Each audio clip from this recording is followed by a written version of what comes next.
The death of Matthew Perry rocked Hollywood to its core, and now we're beginning to learn more about a woman who may have been involved. Matthew Perry's passing in 2023 was one of those celebrity deaths that seemed to come out of nowhere. The 54-year-old star was best known for playing Chandler Bing on Friends, a character so iconic that he forever changed the everyday speech patterns of the generation who grew up watching him. I'm not great at the advice. Can I interest you in a sarcastic comment? Perry died on October 28th, and speculation ran rampant over the cause of his death, even though it was immediately reported that no foul play was suspected. On December 15th, the release of Perry's autopsy reports identified his cause of death as acute effects of ketamine, sparking a massive investigation into his death. One of the names that soon became associated with the investigation was Jasmine Sangha.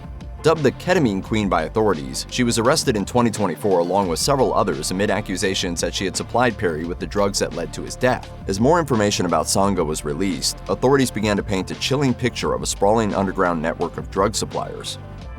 On August 15, 2024, the U.S. Attorney's Office for the Central District of California issued a press release. It detailed information contained in newly unsealed court documents pertaining to the arrests that had been made in connection with Matthew Perry's death, as well as the charges that had subsequently been filed. The first name mentioned in the release was Jasmine Sangha. Among the other names charged for ketamine distribution were one Dr. Salvador Plasencia and Eric Fleming, who was accused of giving the ketamine to Perry's assistant. Kenneth Iwamasa, Perry's assistant, pleaded guilty to injecting the actor with the drug on multiple occasions, while Dr. Mark Chavez pleaded guilty to giving ketamine to Plasencia with a fraudulent prescription. According to the allegations outlined in the release, Plasencia reportedly contacted Chavez to arrange a source for supplying Perry with ketamine, which would be administered by his assistant. Court documents also allege that by mid-October 2023, Fleming was helping Iwamasa coordinate ketamine purchases from Sangha when Perry died. Sangha reportedly texted Fleming to say, "Delete all our messages." Fleming was reported to have told Sangha that he had only been in contact with Iwamasa rather than Perry himself, and that he was, in his words, 90% sure everyone is protected. Many of the details of Matthew Perry's tumultuous personal life were made public by the actor himself in his memoir, which was released in November 2022. Perry candidly discussed addiction among other issues he had faced. According to the unsealed court documents detailing the arrests, Dr. Salvador Plasencia had continued to supply Perry's assistant with syringes and ketamine despite having been told at least 1 week earlier that his addiction was becoming worse.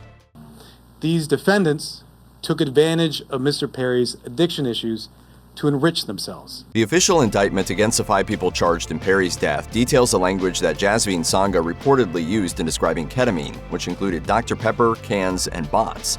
It also suggested that the 5 specifically targeted Perry, with one September 2023 text from Plasencia to Dr. Mark Chavez reading, "I wonder how much this moron will pay." The document further states that on October 12, 2023, Perry was injected with a massive dose of ketamine that caused a dangerous spike in his blood pressure. That was reportedly 2 days after Eric Fleming and Jasmine Sangha spoke about arranging for the sale of ketamine, and the day after Sangha offered to provide a sample before promising more to come.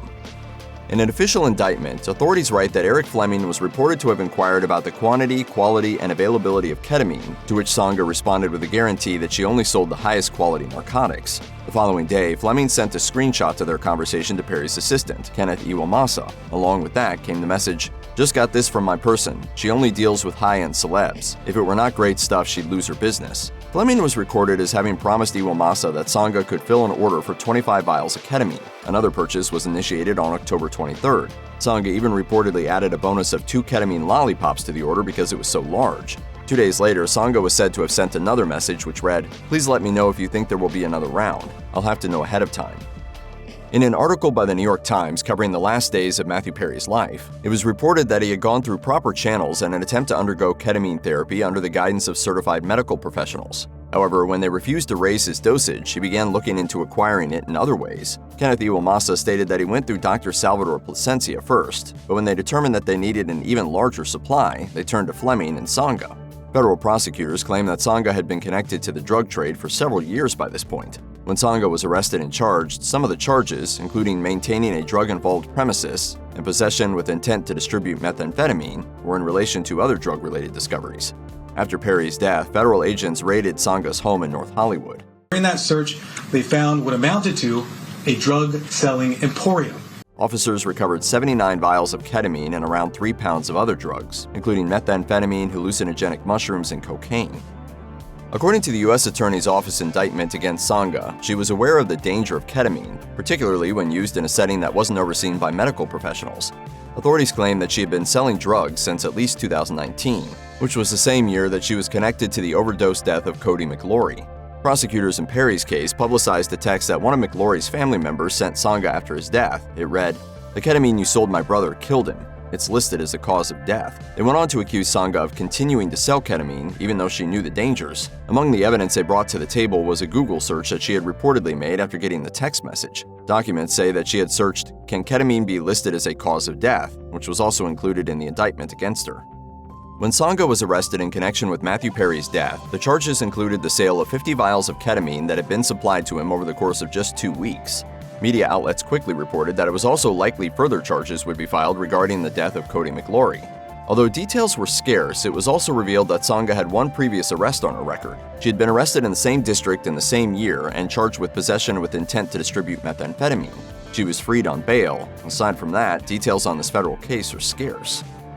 Did Sangha's neighbors suspect that there was anything illegal going on in her life? The press release issued around the same time specified that she was accused of using her North Hollywood home as a stash house to deal drugs. She had allegedly been doing this for at least 5 years by the time she was arrested. Neighbors, however, said that while they noticed some strange activity at her house, there was nothing that led them to suspect they were living next to a stash house. In one interview, neighbor Jamie Duke said that he thought the house belonged to musicians, as he often saw people coming and going while carrying instrument cases. We knew that something was kind of off. There were a few altercations and at least one break-in, he said, but continued, "It's pretty bizarre. I never really thought that would be something I would be next door to. It's kind of surreal and scary." Sangha's friends have also spoken on her behalf, with one telling the Daily Mail that she was uplifting, bubbly, and sweet. Others voiced their concern for her, while another said, "She's a friend of mine. I mean, at the end of the day, nobody's forcing anybody to do drugs." When Sangha appeared in court, prosecutors pointed to her social media as evidence of her connection to the drug trade. One of the photos posted was of a bracelet that read "Mushy" and included a few mushroom charms, as well as an added text label that read, "Pulling out the old raver candy, rave to the grave." As prosecutors explained, these posts suggested that Sangha cannot be stopped and will continue to deal drugs for the rest of her life. They also described this as a callous choice of words, considering she had caused the deaths of at least 2 people. Other media outlets reported on her social media posts elsewhere. She was pictured vacationing in locations such as Mexico and Tokyo, eating caviar in airports, posing on beachfront properties, wearing designer clothing, and practicing what she called sound healing, which included indulging in post-party IV drips and cleanses. Friends also said that not only did they have no idea that she would be arrested for alleged connections to the drug trade, but that when she hosted an extravagant birthday party just before her arrest, she gave no indication that there were any problems in her life. An acquaintance named Greg Voshik told the Daily Mail, "I was at her birthday party just the other day and there was no inkling of anything like this going on in her life. She was definitely just a pretty normal person I've known for years." Shortly after the charges brought against Sangha went public, former federal prosecutor Nima Rahmani told Page 6 that this might be only the beginning of the story. She said, "She may name anyone connected to her, anyone who supplied to her or she supplied to. Hollywood celebrities should be quaking in their boots. Anyone who has anything to do with Jasmine Sangha should be really concerned right now." We are sending a clear message. If you are in the business of selling dangerous drugs, we will hold you accountable. Authorities had been investigating the rising popularity of ketamine since before Perry's death. The one-time dance club drug of choice skyrocketed in popularity during the early 2020s, and according to NYU Langone Associate Professor Joseph Palomar, the drug has gotten a major boost from the media, as it has been associated with the rich and famous. Celebrities from Pete Davidson to Elon Musk have been open about their ketamine use. Palomar told the Washington Post, "I don't think it's coincidental that all those things are increasing at the same time. When things start becoming popular, the thought of ketamine is introduced to people who never would have used the drug." Due to changes in the way some medications are prescribed, as well as the black market demand for ketamine, medical experts are warning that illicit operations could lead to an uptick in ketamine-related deaths. This is especially likely considering that the amount of illegal ketamine seized increased by a factor of about 12 between 2017 and 2022 alone. Ketamine is something of a double-edged sword. Although many are quick to point out that more research needs to be done, some mental health professionals are adamant that ketamine has the potential to change lives for the better, but only when it's administered properly. The drug has been shown to be successful in treating conditions such as depression, chronic pain, cancer pain, migraines, anxiety, and post-traumatic stress disorder.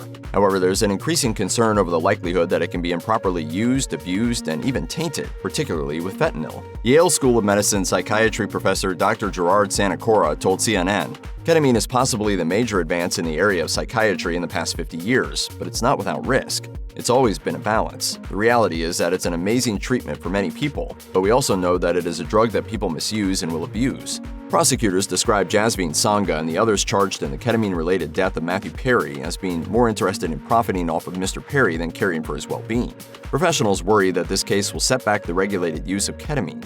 In an interview with the Los Angeles Times, psychotherapist Carol Gilson explained that she had led thousands of successful sessions using ketamine. She said, "Ketamine is a valuable medicine, and my biggest fear is that it is in danger because of people like this.